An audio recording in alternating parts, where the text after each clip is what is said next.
आप सभी को मेरा नमस्कार। मैं रोहित मिश्रा आप सभी का स्वागत करता हूं अपने महाविद्यालय के ऑनलाइन प्लेटफॉर्म पर।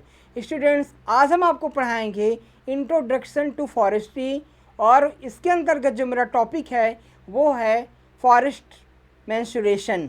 ठीक है, फॉरेस्ट मेंसुरेशन यानी वन मापन एक बहुत ही महत्वपूर्ण टॉपिक है जो आपके एग्ज़ाम में अक्सर इससे क्वेश्चन जो है वो पुटअप किए जाते हैं। तो आज हम आपको फॉरेस्ट मेंसुरेशन क्या है और इसके प्रमुख ऑब्जेक्टिव क्या हैं, इसके प्रमुख उद्देश्य क्या हैं, इसके बारे में आपको बताएंगे। तो अपनी क्लास को मैं स्टार्ट करता हूं। जैसा कि आप स्क्रीन पर देख पा रहे हैं कि वन मापन और उनके उद्देश्य क्या हैं। ठीक है, फॉरेस्ट मेंसुरेशन और इसके ऑब्जेक्टिव क्या हैं। ठीक है, तो फॉरेस्ट मेंसुरेशन क्या है आइए जानते हैं।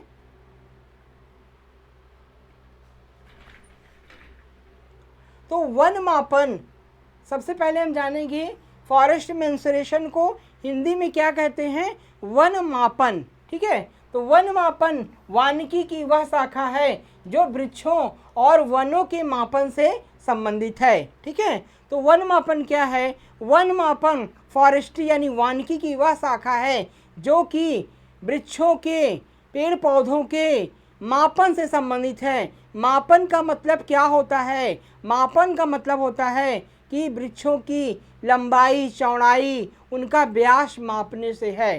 ठीक है, वृक्षों की लंबाई चौड़ाई उनके व्यास के जो है मेजरमेंट से संबंधित है मापन। ठीक है, तो उनकी माप करने से संबंधित है।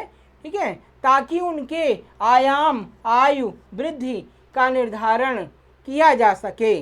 ठीक है, तो वनों के मापन से क्या निर्धारित किया जाता है, उनका आयाम मापा जाता है, उनका आयाम, उनका आयु और उनकी वृद्धि का निर्धारण किया जा सकता है। तो उनके आयाम आयु और उनकी वृद्धि, ठीक है, उनका व्यास आदि को ज्ञात करने के लिए हम मापन करते हैं, मेजरमेंट करते हैं। ठीक है, और बात करें कि विभिन्न प्रयोजनों के लिए व्यक्तिगत वृक्षों और वनों पर मात्रात्मक डेटा प्रदान करता है, जिससे वन उत्पाद की बिक्री, प्रबंधन योजना, पारिस्थितिकी अनुसंधान और वन क्षति या वन का पुनर्जनन का आकलन संबंधित है। ठीक है, तो वन जो हम लगाते हैं, जो फॉरेस्ट होते हैं, ये कहीं न कहीं आर्थिक दृष्टिकोण से बहुत महत्वपूर्ण होते हैं। इनकी लकड़ियों को, ठीक है, इनकी जो उपयोगी लकड़ियां हैं वो भी आर्थिक दृष्टिकोण से बहुत ही महत्वपूर्ण होती हैं। उसको कई प्रकार से हम, जैसे भवन के निर्माण में, फर्नीचर बनाने के उद्देश्य से एवं कई प्रकार के जो है वो उद्योगों में उसका उपयोग किया जाता है। ठीक है, तो इस प्रकार से जो फॉरेस्ट्रीज़ हैं वो काफ़ी हमारे लिए आर्थिक दृष्टिकोण से महत्वपूर्ण हैं। इसीलिए समय समय पर उनके मेज़र की, उनके मापन की आवश्यकता होती है। ठीक है, तो सही रूप से मापन करने से हमें उनका आयाम, उनकी वृद्धि, ठीक है, कि उनकी किस प्रकार से वृद्धि हो रही है, उनका व्यास आदि का ज्ञान होता है। ठीक है, जिससे हम उनके आर्थिक मूल्य को आकलन करने में हमें सहायक होते हैं। ठीक है, तो इस प्रकार से हम इनको मापने हैं, उनकी बिक्री करने में, उनके प्रबंधन योजना बनाने में, पारिस्थितिक अनुसंधान में, वनों की क्षति या पुनर्जनन के आकलन से संबंधित होता है। ठीक है, इसीलिए हम फॉरेस्ट मैनेजमेंट करते हैं कि किसी भी, जैसे लकड़ी है तो उसको बेचने के लिए उसका मेज़र करना होता है, उसके प्रबंधन की योजना बनाने में भी सहायक होता है। ठीक है, और इन्वायरमेंटल फ्रेंडली इकोलॉजिकल मैनेजमेंट में भी सहायक होता है। तो इन सभी में हम जो है फॉरेस्ट मैनेजमेंट इसके लिए किया जाता है। ठीक है, तो सही रूप से वनों के पुनर्जनन के लिए, वनों के अनुसंधान के लिए, वनों के पुनर्जीवित करने के लिए हमको फॉरेस्ट मैनेजमेंट करना, फॉरेस्ट मेज़र करना, ठीक है, वन मापन करना आवश्यक जो है वो होता है। ठीक है, तो इन सभी कारण हैं फॉरेस्ट मैनेजमेंट के और फॉरेस्ट मेज़र के। अब बात करेंगे मुख्य मापों में क्या क्या आता है। पेड़ का व्यास मापा जाता है, ऊंचाई मापी जाती है, उसका आयतन मापा जाता है, उसकी आयु मापी जाती है और उनकी वृद्धि दर शामिल हैं। ठीक है, अगर हम मापन की बात करें तो फॉरेस्ट मेज़रमेंट में क्या क्या चीज़ें आती हैं छात्रों, फॉरेस्ट मेजरमेंट में क्या क्या आती हैं, जैसे पेड़ का व्यास मापना, पेड़ की ऊंचाई मापना, पेड़ का आयतन मापना, पेड़ की आयु मापना और उसकी वृद्धि दर जो है वो शामिल होती है। ठीक है, अब हम बात करेंगे वन मापन के प्रमुख पहलू की, important aspect of forest mensuration.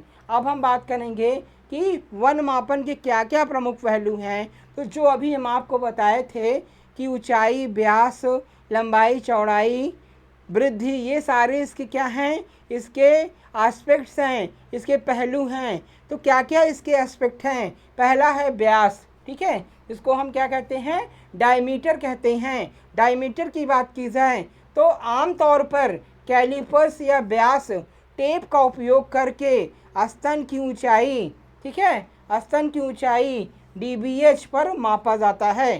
ठीक है, तो हम व्यास किस में मापते हैं, इसके जो ट्रीज हैं, पेड़ पौधे हैं, पेड़ हैं, उनकी मोटाई, उनके डायमीटर, व्यास को कैलिपर्स या व्यास टेप के माध्यम से मापते हैं। ठीक है, व्यास का मतलब क्या होता है छात्रों, व्यास का मतलब मोटाई से है, गोलाई से है। ठीक है, तो पौधे का जो व्यास होता है, जो गोलाई होती है, उसको मापने के लिए कैलिपर्स का यूज़ करते हैं या फिर डायमीटर टेप होता है, उसका प्रयोग किया जाता है। तो इसे हम, जो इसकी ऊंचाई होती है, ठीक है, उपयोग करके क्या मापते हैं, DBH मापा जाता है। DBH मतलब कि स्तन की जो ऊंचाई होती है उसे DBH कहते हैं, उसका मेज़र जो है वो किया जाता है। तो इस प्रकार से व्यास जो है वो महत्वपूर्ण एस्पेक्ट होता है। ठीक है, इसके बाद जो एस्पेक्ट है वो है ऊंचाई। ठीक है, ऊंचाई में बात करें तो विभिन्न ऊंचाइयाँ मापी जाती हैं, जिनमें कुल ऊंचाई, तने की ऊंचाई, ठीक है, कुल ऊंचाई, तने की ऊंचाई, व्यावसायिक उपयोग योग भाग और मुकुट की लंबाई शामिल हैं। ठीक है, तो ऊंचाई में विभिन्न ऊंचाइयाँ मापी जाती हैं, जिसमें कुल ऊंचाई, तने की ऊंचाई और मुकुट की लंबाई जो है वो शामिल हैं। ठीक है, तो पेड़ जो होते हैं, बड़े जो वन वाले वृक्ष हैं, उनकी ऊंचाई का मेज़र किया जाता है। ऊंचाई का काफ़ी इम्पोर्टेंट एस्पेक्ट होता है, ऊंचाई का हम मेज़रमेंट करते हैं। और ऊंचाई के साथ साथ जो ऊपरी भाग, छत्रक जिसको कहते हैं, जो क्राउन होता है, यानी कि जो शाखाओं का जो छत्र होता है, शाखाओं का जो फैलाव होता है, उसे हम क्राउन कहते हैं। उस क्राउन का भी मेज़र किया जाता है। तो ऊंचाई के अंतर्गत क्या मेज़र करते हैं, तनों की लंबाई, साथ साथ जो है क्राउन की जो लंबाई होती है, चौड़ाई होती है, उसको भी हम ऊंचाई के अंतर्गत मेज़र करते हैं। अगला जो एस्पेक्ट है वो है आयतन, वॉल्यूम। तो एकल वृक्षों या संपूर्ण वन क्षेत्र के आयतन की गणना करना। ठीक है, एकल वृक्ष हो या फिर संपूर्ण वन क्षेत्र के आयतन की गणना जो है वो की जाती है। अब आयु की बात करें तो विभिन्न तरीकों से पेड़ों और जंगलों की आयु का निर्धारण करना। ठीक है, विभिन्न तरीकों से जो है वो जंगलों की या फिर पेड़ों की आयु ज्ञात की जाती है। तो आगे कैसे ज्ञात की जाती है ये मैं डिटेल से आपको बताऊंगा। ठीक है, तो ये आयतन और आयु जो है वो क्या जो है वो इम्पॉर्टेंट एस्पेक्ट होते हैं आपके फॉरेस्ट मेजरमेंट के। ठीक है, तो विभिन्न तरीकों से पेड़ की आयु ज्ञात की जाती है, जंगलों के पेड़ पौधों की आयु का निर्धारण जो है वो किया जाता है। इसके बाद फिर बात करें वेतन वृद्धि की, यानी इनकी वृद्धि की बात की जाए। ठीक है, केवल वृद्धि की बात करें यानी कि ग्रोथ की बात करें तो विकास को समझने के लिए समय के साथ इन मापदंडों में परिवर्तन को मापन करना। ठीक है, तो पौधे की वृद्धि को मापा जाता है कि पौधा किस प्रकार से ग्रोथ कर रहा है, कि किस उम्र में कितना ग्रोथ कर रहा है, इसका भी मेज़र किया जाता है। और उसी के अनुसार जो है वो कई प्रकार के फॉरेस्ट्रीज में रिसर्च किए जाते हैं। ठीक है, और उनकी जो है ग्रोथ को प्रमोट किया जाता है। तो वृद्धि का मापन जो है वो किया जाता है, क्योंकि वृद्धि के मापन से ही पौधों की आयु के अनुसार उनकी वृद्धि कितनी होती है इसका पता लगाया जाता है। तो इस प्रकार से ग्रोथ को हम मेज़र करते हैं। ठीक है, वन मापन के कुछ मुख्य उद्देश्य हैं। अब main purpose of the forest measurement. अब बात करेंगे फॉरेस्ट मेजरमेंट में क्या क्या एम है, क्या क्या उद्देश्य हैं।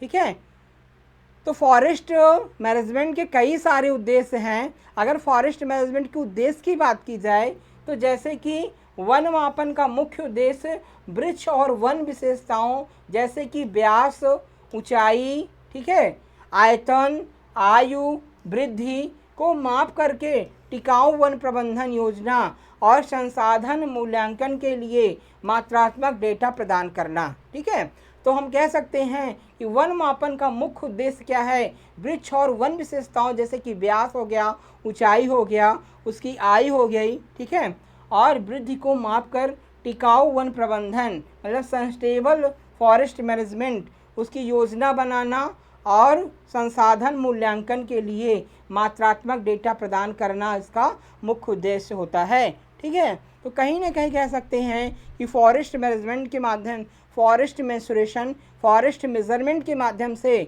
पौधे की ऊंचाई, व्यास, लंबाई, चौड़ाई, ठीक है, उसकी वृद्धि, उसकी आयु आदि की गणना की जाती है और उसी गणना के अनुसार जो है वो सभी रिसोर्सेज का इवैल्यूएशन किया जाता है, सभी संसाधनों को इवैल्यूएट किया जाता है कि कौन से संसाधन किस प्रकार से जो है वो फॉरेस्ट में लगाए जाएं जिससे कि फॉरेस्ट की ग्रोथ और डेवलपमेंट को प्रमोट किया जाए और उनसे अच्छा उत्पादन प्राप्त किया जाए। ठीक है, तो इस प्रकार से सभी डेटा को इकट्ठा करने के लिए इनके हम ये सारी चीज़ें अगर हम मेज़र करते हैं उससे जो डाटा प्राप्त होता है उसी डाटा के आधार पे हम जंगलों में प्रबंधन की क्रियाएं रिसोर्सेज इवैल्यूएशन जो है वो करते हैं। ठीक है, तो ये चीज़ें मेज़र से हमें लाभ होती हैं।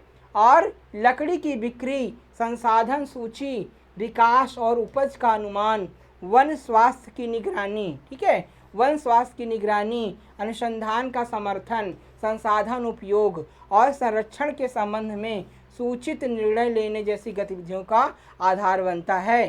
तो ये कई सारे जो प्रक्रियाएं हैं जैसे लकड़ी की बिक्री करना, संसाधन सूची और उसका विकास करना, उसका उपज अनुमान लगाना, स्वास्थ्य की निगरानी रखना, ठीक है, अनुसंधान का समर्थन, संसाधन का कैसे उपयोग किया जाए, उनका कैसे संरक्षण किया जाए, ये सभी जो पहलू हैं, एस्पेक्ट्स हैं, इस पे ध्यान दिया जाता है। इन सभी पहलू को फोकस करने के लिए इनको हमको फॉरेस्ट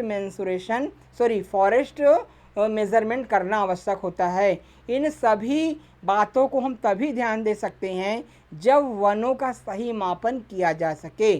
ठीक है, तो इन सभी को सही से जो है वो सही से इनको कारगर रखने के लिए, सही से क्रियान्वयन के लिए हमें जंगलों का मापन, वन का मापन करना आवश्यक होता है।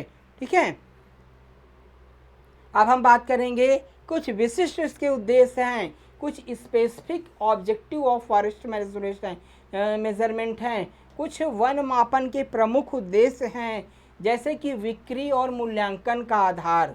ठीक है, basis of the sale and valuation, तो लकड़ी और अन्य वन उत्पादों का परिमाणन करना, वन संसाधनों की बिक्री, व्यापार और आर्थिक मूल्यांकन के लिए एक विश्वसनीय आधार स्थापित करना। ठीक है, तो किसी चीज़ का बिक्री और मूल्यांकन का, ठीक है, वनों के जो लकड़ियां हैं, फॉरेस्ट्रीज हैं, उनकी बिक्री करने का, उनको बेचने का, ठीक है, और उनका सही मूल्यांकन करने के लिए हमें मेज़रमेंट करना, फॉरेस्ट मेज़रमेंट आवश्यक होता है, वनों का मापन करना आवश्यक होता है।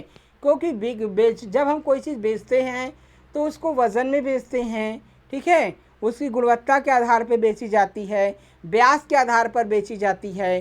तो इसका पता हम कैसे लगाएंगे? हम उसका माप करके ही पता लगाएंगे, उसकी लंबाई, चौड़ाई, ऊंचाई, मोटाई ज्ञात करके ही हम उसकी सही बिक्री करेंगे, सही मूल्य उसका प्राप्त करेंगे। तो इसलिए सही मूल्यांकन के लिए, उसकी बिक्री करने के लिए हमें लकड़ियों का, वनों का मापन करना आवश्यक होता है। तो इसलिए मापा जाता है, इसीलिए उसका आर्थिक मूल्यांकन, यहाँ पर क्या है बेटा, आर्थिक मूल्यांकन करने के लिए, इकोनॉमिकल इवैल्यूएट करने के लिए मापन की आवश्यकता जो है वो होती है। ठीक है, और ये क्या होता है, एक विश्वसनीय आधार देता है क्रेता और विक्रेता को। ठीक है, जैसे मान लीजिए आप मार्केट से कुछ खरीदते हो किलो में, तो जब उसकी सही तौल हो जाती है, आपकी आँख के सामने कोई वस्तु की तौल होती है, नाप होती है, तो फिर आपको विश्वास हो जाता है। तो इसलिए क्रेता को और विक्रेता को एक विश्वसनीय आधार प्रदान करने के लिए मापन आवश्यक होता है। आप ये बताओ कि मान लीजिए आप किसी दुकान में जाते हो और जो विक्रेता है उससे क्या है कि आप मान लीजिए 1 किलो चीनी खरीदते हैं, तो 1 किलो चीनी अगर आपको ऐसे दे दे, मान लीजिए 1 किलो चीनी आपको केवल अंदाज के दे दे, तो आपके लिए समस्या होगी। चाहे वो चीनी ज़्यादा ही हो अंदाज में, लेकिन आपको विश्वास नहीं होगा। ठीक है, आपको विश्वास नहीं होगा कि ये 1 किलो है, आपको ये रहेगा कि पता नहीं कम तो नहीं है। और देने वालों को क्या होगा, देने वालों को ऐसा लगेगा कि कहीं हम कम तो नहीं, कहीं हम ज़्यादा तो नहीं दे रहे हैं। तो इसीलिए जब वो चीज़ें मेज़र तौल हो जाती हैं तो क्रेता और विक्रेता दोनों को एक विश्वास आधार प्रदान करता है, विश्वसनीय आधार मिल जाता है कि हाँ हमारी वस्तु 1 किलो है। देने वाले को भी और लेने वाले को भी एक विश्वास का आधार प्रदान करता है। इसीलिए मापन जो है वो एक विश्वसनीय आधार जो है वो प्रदान करता है। इसीलिए कोई चीज़ क्या होती है, मापी जाती है। तो ये आप बिल्कुल अच्छे से याद रखेंगे। और फॉरेस्ट मैनेजमेंट प्लान बनाना, वन प्रबंधन योजना बनाना। तो अगला उद्देश्य क्या है, वन प्रबंधन योजना बनाना। ठीक है, तो लकड़ी की कटाई, वन संवर्धन प्रथाओं, ठीक है, वन संवर्धन प्रथाओं, पुनर्वनीकरण और अन्य वन प्रबंधन गतिविधियों के लिए योजनाओं को विकसित करने और कार्यान्वित करने के लिए आवश्यक डेटा एकत्र करना। ठीक है, तो लकड़ी की कटाई, वन संवर्धन प्रथाओं, पुनर्वनीकरण और अन्य प्रबंधन गतिविधियों के लिए योजनाओं को विकसित करने और कार्यान्वित करने के लिए आवश्यक डेटा एकत्रित किया जाता है, जिसके लिए क्या किया जाता है, फॉरेस्ट मेजरमेंट किया जाता है। तो कई सारी प्रैक्टिस है, जैसे कि लकड़ी की कटाई के लिए, वन संवर्धन प्रथाओं और पुनर्जीवन के लिए जो है वो उसका फॉरेस्ट मेजरमेंट। तो कहीं ना कहीं कह सकते हैं कि लकड़ी के, जैसे मान लीजिए पेड़ को काटना है, लकड़ी को कटाई करना है, तो उसकी मोटाई ज्ञात करते हैं, किस मोटाई की लकड़ी काट कर जो है वो को काटना है। ठीक है, और वनों के पुनर्जीवन के लिए, पुनर्जीवित करने के लिए, वनों के संवर्धन के लिए, कई प्रकार की प्रक्रियाओं के लिए वनों का मापन आवश्यक होता है। जब हम वनों का मापन करते हैं तो हम वनों की गुणवत्ता की ज्ञात करते हैं कि कितने वर्ष का है, कितना पुराना है, कितना मैनेजमेंट इसमें करना है, आदि चीज़ों का हमें ज्ञान जो है वो प्राप्त होता है मेज़रमेंट से। और सही रूप से हम तमाम प्रकार की जो प्रबंधन क्रियाएं हैं वनों के अंतर्गत, कटाई, छटाई और तमाम प्रकार की हैं, तो उसी के आधार पे हम, जब हम फॉरेस्ट मेंसुरेशन, फॉरेस्ट मेज़रमेंट सही करते हैं, तो फिर उनका हम जो है वो उसी के अनुसार प्रबंधन क्रियाएं करते हैं। ठीक है, तो इसलिए जो है वो फॉरेस्ट जो है मेंसुरेशन या फिर फॉरेस्ट मेज़रमेंट आवश्यक होता है। ठीक है, अगला है ग्रोथ एंड यील्ड फोरकास्टिंग, विकास और उपज का पूर्वानुमान लगाना। ठीक है, तो व्यक्तिगत वृक्षों और संपूर्ण वन क्षेत्र की वृद्धि और विकास की निगरानी और मूल्यांकन करना, जिससे कि भविष्य में पैदावार और वृद्धि दर का पूर्वानुमान लगाना संभव हो सके। तो व्यक्तिगत वृक्षों और संपूर्ण वन क्षेत्र की वृद्धि, ठीक है, और विकास की निगरानी कर मूल्यांकन करना से भविष्य पैदावार वृद्धि का पूर्वानुमान लगाना संभव हो। तो विकास का या उपज का, विकास का हो या उपज का पूर्वानुमान लगाने के लिए ध्यान दिया जाता है कि किस प्रकार से जो है वो उपज को बढ़ाया जा सके। ठीक है, तो समय समय पर मूल्यांकन किया जाता है, उसको मेज़रमेंट किया जाता है, जिससे कि अगले वर्ष उपज का आकलन लगाया जा सके और पौधों की वृद्धि और विकास का आकलन भी लगाया जा सके। तो सही रूप से वृक्षों और संपूर्ण वन क्षेत्र की वृद्धि और विकास, उनकी निगरानी के लिए मूल्यांकन करना, जिससे भविष्य पैदावार वृद्धि का पूर्वानुमान लगाया जा सके। तो जब समय समय पर उनकी वृद्धि का, उनके विकास का, उनकी मोटाई का, उनकी ऊंचाई का आदि का हम मेज़रमेंट करेंगे, तो हमें फिर नेक्स्ट ईयर जो है, जब हम नेक्स्ट ईयर मान लीजिए या फिर नए क्षेत्रों में हम जब वनों को रोपित करेंगे तो हमें आकलन हो जाएगा कि कितना इससे पैदावार मिलेगी, कितना इससे वृद्धि होगी, कितना इससे लाभ होगा, आदि प्रकार के जो है वो सही उसका इवैल्यूएशन करने में आसानी होगी। इसीलिए हमें जो है मेज़रमेंट करना आवश्यक होता है। अगला वन संसाधन सूची, फॉरेस्ट रिसोर्सेज इन्वेंट्री बनाना। ठीक है, तो बायोमास और कार्बन स्टॉक सहित वन संसाधनों की वर्तमान मात्रा, गुणवत्ता और स्वास्थ्य का आकलन करने के लिए वन सूची तैयार करना आवश्यक होता है। तो बायोमास और कार्बन स्टॉक सहित वन संसाधनों की वर्तमान मात्रा, उनकी गुणवत्ता, स्वास्थ्य का आकलन करने के लिए वन की सूची जो है वो तैयार की जाती है। ठीक है, अगला है research and monitoring. Research and अनुसंधान और निगरानी। तो वन अनुसंधान के लिए सटीक माप, डेटा प्रदान करना जिससे वैज्ञानिकों को वन पारिस्थितिकी, ठीक है, वन पारिस्थितिकी, उसका विकास पैटर्न और जलवायु परिवर्तन और बीमारी जैसे पर्यावरणीय कारकों के प्रभावों का अध्ययन करने में मदद मिल सके। ठीक है, जब वन अनुसंधान के लिए कोई रिसर्च करते हैं, वनों में कोई रिसर्च किया जाता है, तो सटीक जो है वो लंबाई, चौड़ाई, उसकी व्यास आदि को मापा जाता है और माप करके ये हम आकलन करते हैं कि कितनी वृद्धि हो रही है, किस अवस्था में हो रही है, कितनी जो है वो क्या क्या जो है वो कमियां हैं, क्या क्या जो है उसमें सुधार किया जा सकता है। ठीक है, तो इस प्रकार से कई प्रकार के डेटा जो है वो ये प्रदान करता है जिससे वैज्ञानिकों को वन पारिस्थितिकी, ठीक है, फॉरेस्ट इकोलॉजी हो गया और उसका विकास पैटर्न, जलवायु परिवर्तन और बीमारी जैसे पर्यावरणीय कारकों प्रभाव का अध्ययन करने में मदद मिल सके। तो वनों की सटीक जो उसका मेज़रमेंट करते हैं, तो वन पारिस्थितिकी हो गया, उसका विकास हो गया, उसका वृद्धि हो गया, उसमें कई प्रकार की बीमारी हो गई आदि का आकलन करने में, पता लगाने में आसानी होती है और जो कमियां होती हैं उसमें नए नए रिसर्च करने में आसानी होती है। तो जब हम सही रूप से वनों का मापन करते हैं, उसके मापन का डेटा एकत्रित करते हैं, तो जो रिसर्च करते हैं, जो कई प्रकार के रिसर्च किए जाते हैं, चाहे वो आपके वनों की मोटाई बढ़ाने के उद्देश्य से हो, चाहे आपके फॉरेस्ट इकोलॉजी में हो, चाहे उसके विकास पैटर्न हो, चाहे जलवायु परिवर्तन संबंधी अनुसंधान हो, आदि क्रियाओं को करने के लिए आसानी जो है वो होती है। इसीलिए जो है वो फॉरेस्ट मेज़रमेंट करना आवश्यक जो है वो होता है। ठीक है, तो ये सारे इसके उद्देश्य हैं। अगला है forest health and damage assessment. ठीक है, तो वन स्वास्थ्य एवं क्षति का आकलन। तो वन स्थितियों की निगरानी करना तथा आग, बीमारी और कीट संक्रमण जैसे कारकों से होने वाले नुकसान का आकलन करना ताकि समय समय पर से संभव हो सके। तो वन की स्थितियों की निगरानी करना, उसकी आग, बीमारी, कीट संक्रमण, ठीक है, तो वन स्थितियों की निगरानी करना, उसके आग से, कीटों से, ठीक है, और तमाम प्रकार की बीमारियों के संक्रमण की समय समय पर निगरानी की जाती है और उससे होने वाले नुकसान का आकलन करना। ठीक है, उससे जो नुकसान हो रहा है उसका आकलन करना, इवैल्यूएशन करना, ठीक है, ताकि समय समय पर उसमें संभव हो सके। तो सही रूप से वनों की निगरानी करना, उसको तमाम प्रकार के आग, कीट, बीमारियों से उसकी देखभाल करना आदि आवश्यक होता है।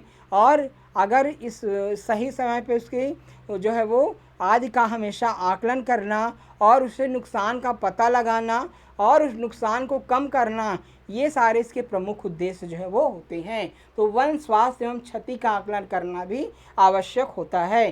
ठीक है, ये भी इसका प्रमुख उद्देश्य होता है। नीति और संरक्षण की जानकारी देना, नीति और संरक्षण की जानकारी देना, ठीक है, तो इंफॉर्मेटिव पॉलिसी एंड कंजर्वेशन। तो वन संरक्षण और विविध वन पारिस्थितिकी प्रणालियों के प्रबंधन के बारे में निर्णय लेने के लिए संरक्षणवादी, पारिस्थितिकवेदों और वन्य जीव प्रबंधकों को आवश्यक मात्रात्मक जानकारी प्रदान करना। ठीक है, तो कई प्रकार के जो है जो वन आपके फॉरेस्ट्रीज हैं, जंगलों की जो है वो उगाने वाले हैं, जैसे कि वन संरक्षणवादी हो गए, पारिस्थितिकविद हो गए, वन्य जीव प्रबंधक हो गए, उनको आवश्यक जानकारी प्रदान करना। ठीक है, जिससे कि वनों के बारे में, वनों की विविधता के बारे में, वनों को बढ़ाने के विषय में कई सारे जो है वो कार्य जो है वो किए जा सकें। तो समय समय पर जो है वो नीति और संरक्षण के विषय में जानकारी प्रदान करना, ये भी उसका उद्देश्य होता है। अब व्यास का मापन की बात करें, मेजरमेंट ऑफ डायमीटर की बात की जाए, तो वन मापन में पेड़ का व्यास मापना एक महत्वपूर्ण प्रक्रिया है, क्योंकि यह के आयतन और अनुमान लगाने में मदद करता है। ठीक है, तो कह सकते हैं कि व्यास का, अभी तक तो हमने आपको बताया कि मापन के उद्देश्य से। अब मापन में सबसे पहला आता है व्यास का मापन। ठीक है, तो वन मापन में पेड़ का व्यास मापना एक महत्वपूर्ण प्रक्रिया है, क्योंकि यह पेड़ की आयतन का अनुमान लगाने में मदद करता है। तो व्यास क्या करता है, आयतन को मापने में मदद करता है। और व्यास के मापने का सबसे सामान्य तरीका छाती की ऊंचाई पर व्यास को मापना है। ठीक है, तो व्यास को मापने का सबसे अच्छा तरीका क्या है, जो आपके हाइट है, यानी कि चेस्ट है, चेस्ट की ऊंचाई का जो पौधा है उसका जो डायमीटर होता है, उसे हम उसका जो है वो आयतन जो है वो मेज़र करते हैं। ठीक है, तो इस प्रकार से जो है वो इसका व्यास जो है मापा जाता है। ठीक है, तो स्टूडेंट्स आज की क्लास में बस इतना ही। नेक्स्ट क्लास में हम इसके जो आगे का आपका टॉपिक है उसके बारे में डिस्कशन करेंगे। तो आज की क्लास कैसी लगी बिल्कुल कमेंट करके बताएं। तो आप सभी का बहुत बहुत धन्यवाद। जय हिंद।